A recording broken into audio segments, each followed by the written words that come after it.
ஆன்மீக அன்பர்கள் அனைவருக்கும் அன்பான வணக்கம். நம்மளோட சேனலில் ஆன்மீகம் சம்மந்தமான பல வீடியோ பதிவுகள் தாங்க பார்த்துக்கிட்டு இருக்கோம். அந்த வகையில் நாம் இன்றைக்கி என்ன பதிவு தெரிஞ்சுக்க போகிறோம் அப்படின்னா, ஜனவரி 29ஆம் தேதி இன்றைக்கி அமாவாசைங்க. இதுக்கு பிறகு எந்த மாதிரியான பலன்கள் எல்லாம் இந்த மீனம் ராசிக்காரங்களுக்கு கிடைக்க போகுதுன்னு தான் நம்ம பார்க்க போகிறோம். இந்த அமாவாசை நமக்கு ரொம்பவே ஸ்பெஷலாக அமைஞ்சிருக்குதுங்க. அதனால் அமாவாசையை பற்றியும் கொஞ்சம் தெரிஞ்சுக்கலாம். ஸோ வீடியோ ரொம்பவே இன்ட்ரெஸ்ட்டாக இருக்க போகுது. ஸ்கிப் பண்ணாமல் முழுசாக பார்த்து பயன்பெறுங்க. இந்த மாதம் அமாவாசை நமக்கு ஜனவரி 29ஆம் தேதியான புதன்கிழமையான இன்னைக்கு அமைஞ்சிருக்குதுங்க. இந்த வருஷத்தோட முதல் அமாவாசை இது தாங்க. அது மட்டும் இல்லாமல் இது தை அமாவாசையும் கூட. அதாங்க ரொம்ப பெரிய ஸ்பெஷலே. ஆக்சுவலாக பார்த்தீங்கன்னா இந்த அமாவாசை திதி நமக்கு ஜனவரி 28ஆம் தேதி நேற்று நைட்டு 8 மணி 10 நிமிஷத்துலேருந்து ஆரம்பித்து ஜனவரி 29ஆம் தேதி அதாவது இன்னைக்கு நைட்டு 7 மணி 21 நிமிஷம் வரைக்குமே இந்த அமாவாசை திதியானது நமக்கு அமைஞ்சிருக்குதுங்க. ஸோ இந்த அமாவாசை அன்னைக்கு யாரெல்லாம் கோயிலுக்கு போய் நைட்டு தங்குவீங்களோ அவங்க எல்லாருமே நேற்றே கோயிலுக்கு போயிருக்கணுங்க. ஏன்னா நேற்று அமாவாசை திதி முழுசாகவே இருந்தது. இதுவே தர்ப்பணம் கொடுத்து படையல் போட்டு வழிபட நினைக்கிறவங்க இல்லைன்னா அமாவாசை அன்னைக்கு நார்மலாக கோயிலுக்கு போகிறவங்க இவங்க எல்லாருமே ஜனவரி 29ஆம் தேதியான இன்னைக்கு கோயிலுக்கு போகலாங்க. ஏன்னா இன்னைக்கு பகல் முழுசாவே அமாவாசை திதி தான். அதனால அவங்கவுங்க சௌகரியத்தை பொறுத்து வழிபாடு செய்யலாங்க. எந்த ஒரு பாதிப்புமே கிடையாது. அமாவாசை திதியை மிஸ் பண்ணிட்டேனே அப்படின்னு சொல்லவும் வேணாம். அடுத்ததாக பார்த்தீங்கன்னா இந்த அமாவாசையோடு சேர்த்து நமக்கு இன்னைக்கு திருவோண விரதமும் வருதுங்க. அதனால் இந்த 2025 வரக்கூடிய இந்த முதல் அமாவாசையை நமக்கு ரொம்பவே ஸ்பெஷலாக தான் அமைஞ்சிருக்குது. இது தை அமாவாசை அப்படிங்கிறதுனால இதை பற்றியும் கொஞ்சம் தெரிஞ்சுக்கலாங்க. இன்றைக்கி தை அமாவாசைங்க. இந்த நாளில் முன்னோர்களை நம்ம நினைவில் வச்சுக்கிட்டு அவங்களுக்கு திதி கொடுத்து வணங்க வேண்டிய முக்கியமான நாள் தாங்க இது. ஆடி அமாவாசை அன்னைக்கு முன்னோர்களை வரவேற்கிற நாம இந்த தை அமாவாசை அன்னைக்கு தாங்க வெடி கொடுத்து அனுப்புகிறோம். இந்த நாளில் தீர்த்த தலங்கள் அப்படின்னு சொல்லக்கூடிய புண்ணிய தலங்களுக்கு போய் நாம எழுத்த நீர் இறைத்து அவங்களோட தாகத்தை தீர்க்கணுங்க. இது மாதிரி புண்ணிய தீர்த்த ஸ்தலங்களுக்கு போய் அன்னைக்கு வழிபட முடியல அப்படின்னா வீட்லேயே கூட எள்ளும் தண்ணீரும் இறைத்து வழிபாடு செய்யலாங்க. இது மாதிரி செய்கிறது மூலியமா அவங்களோட பாவங்கள் எல்லாமே நீங்கி அவங்களுக்கு முக்தி கிடைக்கும். கூடவே நம்மோட முன்னோர்கள் காகத்தின் வடிவில் தாங்க நம்மோட வீட்டுக்கு வருவது ஐதீகம். அதனால அன்னைக்கு காக்காவுக்கு நம்ம படையலிட்டு உணவு அளிக்கிறதுமே ரொம்பவே முக்கியம். வருஷத்துல 3 முக்கிய அமாவாசையெல்லாம் வருங்க. அதில் பார்த்தீங்கன்னா தை அமாவாசை, ஆடி அமாவாசை, மகாலய அமாவாசை. இந்த 3 அமாவாசை தினத்தில் நம்மோட முன்னோர்களுக்கு தர்ப்பணம் மற்றும் படையல் கொடுக்க வேண்டிய முக்கியமான நாளாக தாங்க சொல்லப்படுது. மற்ற அமாவாசை திதியை நீங்கள் மிஸ் பண்ணியிருந்தாலுமே கூட இந்த 3 முக்கியமான அமாவாசையை மிஸ் பண்ணிடாதீங்க. அதில் ஒன்று தாங்க இன்றைக்கி இருக்கிற இந்த தை அமாவாசை. அதனால் இதை மிஸ் பண்ணாமல் எல்லாருமே தர்ப்பணம் கொடுங்க. அது உங்களுக்கு ரொம்பவே நல்லது. தை அமாவாசை அப்படிங்கிறது சூரியனோட முக்கியமான நாளுங்க. ஏன்னா சூரியன் தை மாசத்துல தான் மகர ராசியில சஞ்சரிக்கிறாரு. அதாவது சனியின் வீடான மகரத்துல அவரது தந்தையான சூரியன் பிரவேசிக்கிறாருங்க. அதனால சூரியனை பிதிர்காரகன் அப்படின்னும் சந்திரனை மாதுர்காரகன் அப்படின்னு நம்மளோட முன்னோர்கள் சொல்லுவாங்க. சூரியனும் சந்திரனும் சனியின் வீட்டுல சஞ்சரிக்கிறதால தான் இந்த தை அமாவாசை கூடுதல் சிறப்பா எல்லாருமே பாக்குறாங்க. அதனால இதை ஒரு புண்ணிய காலம் அப்படின்னே சொல்லலாங்க. இந்த தினத்துல நாம என்ன செய்யணும் அப்படின்னு பார்த்தீங்கன்னா முன்னோர்களை நினைச்சு நம்ம தர்ப்பணம் கொடுக்கணுங்க. அதுதான் ஃபர்ஸ்ட் நமக்கு முக்கியமான ஒன்று. தர்ப்பணம் செஞ்சு முடிச்சதுக்கு அப்புறமா வீட்டுக்கு மறைந்த முன்னோர்களோட படத்தை எடுத்து சுத்தம் செஞ்சு அதை வடக்கு இல்லைன்னா கிழக்கு திசையை நோக்கி வைக்கணுங்க. அதுக்கு சந்தன குங்குமம் வச்சு துளசி மாலை வைக்கணும். இது கூடவே முன்னோர்கள் பயன்படுத்திய பொருள் வைக்கலாங்க. குத்து விளக்கு ஏற்றி வச்சு சாமி கும்பிடலாம். அது மட்டும் இல்லாமல் முன்னோர்களுக்கு பிடித்த இனிப்பு, காரம், பல வகை அப்படின்னு வைக்கலாங்க. இன்னுமே அவங்க என்னென்னலாம் சாப்பிடுவாங்களோ அது மாதிரியான பொருட்களை வாங்கி வச்சு கூட அன்னைக்கு சாமி கும்பிடலாங்க நாம. அது மட்டும் இல்லாமல் கோதுமை, தவிடு, அகத்திக்கீரை இது எல்லாமே முன்னாடி நாளே நம்ம ஊற வச்சுட்டு அடுத்த நாளான அமாவாசை அன்னைக்கு பசுவுக்கு தானமாக கொடுக்கலாங்க. இது மாதிரி முன்னோர்களுக்கு படையல் போட்டு நம்ம வழிபடுறது மூலியமா அவங்க மன திருப்தி அடைந்து நமக்கு நல்லாட்சி கொடுப்பாங்க. தெய்வத்துக்கிட்ட இருந்து பெறக்கூடிய ஆசீர்வாதத்தை விட நம்மளோட முன்னோர்களிடம் இருந்து பெறக்கூடிய ஆசீர்வாதம் தாங்க நம்மோட குடும்பத்தை பல தலைமுறைக்கு வாழ வைக்கும். அதனால பாத்தீங்கன்னா இந்த அமாவாசையை மிஸ் பண்ணாம எல்லாருமே அன்னைக்கு தர்ப்பணம் கொடுத்து முன்னோர்களோட ஆசீர்வாதத்தை வாங்கிக்கோங்க. இது மாதிரி நம்மளோட முன்னோர்களுக்கு நம்ம தர்ப்பணம் செஞ்சு கொடுக்கற வரைக்குமே வீட்டுல தெய்வம் சம்பந்தமான எந்த ஒரு பூஜையும் செய்ய வேணாங்க. அதையெல்லாம் கொஞ்சம் அவாய்ட் பண்ணிக்கோங்க.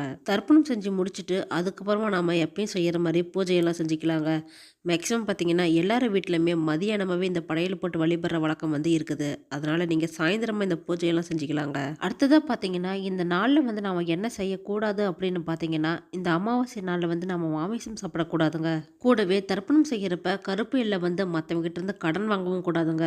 தண்ணியில் இருந்துக்கிட்டு கரையில் தர்ப்பணம் செய்யக்கூடாது. அதே மாதிரி தான் கரையில் இருந்துக்கிட்டும் தண்ணியில் தர்ப்பணம் செய்யக்கூடாதுங்க. எப்போ நீங்கள் தர்ப்பணம் செய்கிறீங்க அப்படின்னாலுமே கூட அதை வந்து நம்ம கிழக்கு பக்கமாக தண்ணியில் இறங்கி அதுக்கப்புறமா தாங்க நம்ம செய்யணும். இந்த தை அமாவாசை வந்து பல கோவிலில் ரொம்பவே சிறப்பாக கொண்டாடுறாங்க. அதுவும் ராமேஸ்வரத்தில் பார்த்தீங்கன்னா பல்லாயிரக்கணக்கான பேர் அன்னைக்கு வந்து தர்ப்பணம் கொடுத்துட்டு போகிறாங்க. இவ்வளவு சிறப்புகள் வாய்ந்த இந்த அமாவாசைக்கு பிறகு மீனம் ராசிக்காரங்களுக்கு எந்த மாதிரியான பலன்கள் எல்லாம் கிடைக்க போகுதுன்னு இப்போ தொடர்ந்து பார்க்கலாங்க. இந்த மீன ராசிக்காரங்களுக்கு இந்த டைம் வந்து ரொம்பவே சிறப்பாக அமைஞ்சிருக்குதுங்க. ஆனாலும் கூட ஒரு சில விஷயத்தில் வந்து நீங்கள் ரொம்பவே கவனமாக இருக்கணும். 6ஆம் பாவாதிபதியாக இருக்கக்கூடிய சூரிய பகவான் 11ஆம் இடத்துல அமர்வதாலும் 5ஆம் இடத்தை பார்க்கறதுனாலும் பெருமை புகழோடு கூடிய நல்ல ஒரு முன்னேற்றத்தை எல்லாம் நீங்கள் சந்திக்க போறீங்க. சிவன் கோயிலுக்கு போயிட்டு வாங்க. குலதெய்வ வழிபாட்டில் நீங்கள் ஈடுபடுறது ரொம்பவே நல்லதுங்க. வீட்டில் வந்து சுப செய்திகள்லாம் உங்களுக்கு கிடைக்க போகுதுங்க. ஏன்னா ஏதாவது சுப காரியங்கள் நடத்துறதுக்கான பேச்சுவார்த்தையெல்லாம் கூட நீங்கள் செய்வீங்க. இது நாள் வரைக்கும் நீங்கள் வணங்கிட்டு வந்த கடவுள் தெய்வத்தோட அருள் வந்து உங்களுக்கு கிடைக்க போகுதுங்க. அதனால நிறைய பேருக்கு பார்த்தீங்கன்னா 11ஆம் இடத்துல சூரியன் இருப்பது இயற்கை வரம் கொடுக்கும் அப்படின்னு சொல்லுவாங்க. ஏன்னா சூரிய பகவான் வந்து அந்த அளவுக்கு நல்ல பலனை எல்லாமே உங்களுக்கு கொடுக்க போறாருங்க. இது வரைக்கும் இந்த காசு பணம் தொடர்பாக இருந்து வந்த எல்லா பிரச்சனையுமே தீரப்போகுதுங்க. ரொம்ப நாளாக உங்கள் கைக்கு வராத காசு எல்லாமே கைக்கு கிடைக்க போகுது. கடன் நீங்கள் எங்கேயாவது வாங்கியிருந்தீங்கன்னா அதெல்லாம் அடைக்கிறதுக்கான சூழ்நிலை கூட உருவாகுங்க. ஆக மொத்தத்தில் பார்த்தீங்கன்னா எல்லா வகையிலுமே உங்களுக்கு வந்து பணப்புழக்கம் அப்படிங்கிறது கண்டிப்பாக இந்த டைம் நல்லாவே இருக்குதுங்க. யாரையெல்லாம் நம்ப முடியல அப்படின்னு நீங்கள் வருத்தப்பட்டுக்கிட்டு இருந்தீங்களோ அவங்க மூலமாக தான் உங்களுக்கு எல்லா விதமான நல்லதுமே நடக்க போகுது. மனதளவில் வந்து உங்களுக்கு நிறைய மாற்றங்கள் எல்லாமே நிகழ போகுது. அது மட்டும் இல்லாமல் நிறைய விஷயங்கள் வந்து உங்களுக்கு நல்ல ஒரு பாதையை புரிஞ்சு கொள்கிற அளவுக்கு உங்களுக்கு சக்தி வந்து கிடைக்க போகுதுங்க. இதுவே இளம் பிள்ளைகளாக இருந்தீங்கன்னா நல்லா படிப்பீங்க, நல்லா தெளிவாகவும் யோசிக்க ஆரம்பிப்பீங்க. இது நாள் வரைக்கும் உங்களுக்கு இருந்த மனக்குழப்பம் எல்லாமே இப்போ தெளிவாக போகுதுங்க. 5ஆம் இடத்துல வந்து சூரியன் பார்ப்பது, அதாவது புதனும் சூரியனும் இணைந்து பார்க்கறதுனால இந்த காலேஜ் ஸ்டூடெண்ட்டாக இருந்தீங்கன்னா உங்களுக்கு வந்து நல்ல ஒரு ஹையர் ஸ்டடீஸ் படிக்கிறதுக்கான வாய்ப்பு வந்து கிடைக்க போகுதுங்க. அது மட்டும் இல்லாமல் ஃபாரின் போய் நீங்கள் படிக்கிறதுக்கு ஏதாவது அப்ளை பண்ணி வச்சுருந்தீங்கன்னா அந்த வாய்ப்புகள் கூட உங்களுக்கு கிடைக்க போகுது. ஆக மொத்தத்தில் உங்களுக்கு வந்து பிடிச்ச ஒரு ஹையர்ஸ் கோர்ஸ் தான் நீங்கள் பண்ண போகிறீங்க. ஆசிரியர்களுக்கு கூட நல்ல ஒரு அனுகூலம் கிடைக்க போகுதுங்க. எல்லா விதமான உங்களுக்கு வாய்ப்புகளுமே கிடைக்க போகுதுங்க. பிள்ளைகள் மூலமாக மகிழ்ச்சிகரமான செய்தியெல்லாம் இந்த மீனம் ராசிக்கு வந்து கிடைக்க போகுது. இந்த மீன ராசிக்காரங்களோட ஹெல்த் வைஸ் பார்த்தீங்கன்னா வியாதிகள் ஏதாவது இருந்ததுன்னா அது எல்லாமே இப்போ குணமாக போகுதுங்க. ரொம்ப நாளாக நாள்பட்ட வியாதி ஏதாவது இருந்ததுன்னா அது எல்லாமே இப்போ சரியாகிறதுக்கான வாய்ப்பு சூழ்நிலை எல்லாமே அமைஞ்சிருக்குது.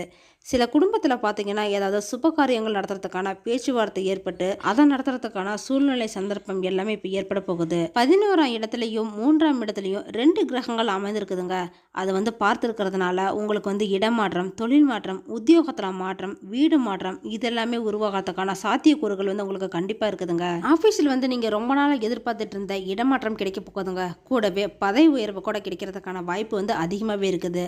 அது மட்டும் இல்லாமல் நீங்கள் உத்தியோகத்தில் வந்து வேறு ஏதாவது மாற்றம் ஏற்படணும் அப்படின்னு நினச்சிங்கன்னா அதை வந்து இப்போ ட்ரை பண்ணலாங்க. புதுசாக வேலைக்கு நீங்கள் ட்ரை பண்ணீங்க அப்படின்னா அது கூட கிடைக்கும். சொந்த தொழில் செய்கிறவங்களுக்கு வந்து உழைப்பின் மூலமாக தாங்க உங்களுக்கு வெற்றி கிடைக்க போகுது. கணவன் மனைவி குடும்ப உறவுகளில் கூட சில மாற்றங்கள் எல்லாம் ஏற்பட போகுதுங்க. ரொம்ப நாளாக பிரிஞ்சிருந்த கணவன் மனைவி வந்து இப்போ ஒன்று சேர்ந்து வாழ்றதுக்கான வாய்ப்பு கூட உருவாக போகுது. உங்களுக்குள்ள இருந்த அந்த மனஸ்தாபம், கருத்து வேறுபாடு எல்லாமே சரியாக போகுதுங்க. குடும்பத்தில் வந்து ஒரு சந்தோஷமான சூழ்நிலை தான் இப்போ உருவாகவும் போகுது. வேலை விஷயமா வெளிநாட்டுக்கு பிரிஞ்சு போன குடும்பங்கள் கூட இப்போ வந்து திரும்ப வந்து ஒன்று சேர்ந்து வாழ்றதுக்கான வாய்ப்பு வந்து இருக்குதுங்க. பணம் மட்டுமே வாழ்க்கை இல்லை அப்படிங்கிறத வந்து நீங்கள் உணர்த்தக்கூடிய டைமாக தான் இது அமைஞ்சிருக்குது. இதுவே இந்த வயதான மீனராசிக்காரங்களாக இருந்தீங்கன்னா உங்களுக்கு முழங்கால் வலி, நரம்பு சம்மந்தப்பட்ட தொல்லைகள் எல்லாம் இருக்கலாங்க. தோல் அலர்ஜி வரும், மன அழுத்தம் இதெல்லாமே வரதுக்கான வாய்ப்பு வந்து அதிகமாக இருக்குது. ஒரு சிலருக்கு தாங்க இந்த மாதிரியெல்லாம் இருக்கும். ஆனால் ஒரு பக்கம் பார்த்தீங்கன்னா 7.5 சனி நடந்திருந்தாலுமே கூட 30 வயதுக்கு மேற்பட்டவங்களுக்கு வந்து பெரிய ஆபத்து எதுவுமே வராதுங்க. நீங்கள் செய்கிற தொழிலில் வந்து நல்ல ஒரு லாபத்தை தான் உங்களுக்கு கிடைக்க போகுது. நல்ல ஒரு முன்னேற்றமும் பெற போகிறீங்க. நீங்கள் சொந்த ஊரை விட்டுட்டு வெளியில் வேலைக்கு போனவங்களுக்கு இப்போ வந்து நல்ல ஒரு முன்னேற்றம் ஏற்பட போகுதுங்க. ரொம்பவே மகிழ்ச்சியாகவும் இருக்க போகிறீங்க. உங்கள் ராசியில் வந்து சுக்கிரன் உச்சம் பெற்று இருக்கிறதுனால உங்களுடைய உறவுகளோட மத்தியில் நல்ல ஒரு மதிப்பெல்லாம் உங்களுக்கு கிடைக்க போகுதுங்க.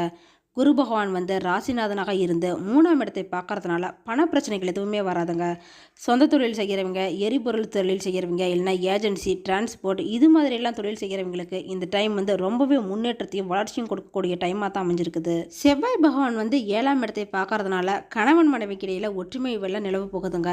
10ஆம் இடத்த செவ்வாய் பார்க்காதனால நல்ல ஒரு தொழில் தொடங்குறதுக்கான வாய்ப்பு கூட இருக்குது. இதுவே புத்தகம், ஸ்கூல், பிரிண்டிங் தொழில் செய்கிறவங்களுக்கு கூட இந்த மீன ராசிக்காரங்களா இருந்தீங்க அப்படின்னா நம்பிக்கை தரக்கூடிய டைமாக தாங்க இது அமைஞ்சிருக்குது. இது மாதிரியான பலன்கள் எல்லாமே அமாவாசைக்கு பிறகு தாங்க இந்த மீன ராசிக்காரங்களுக்கு அமைய போகுது.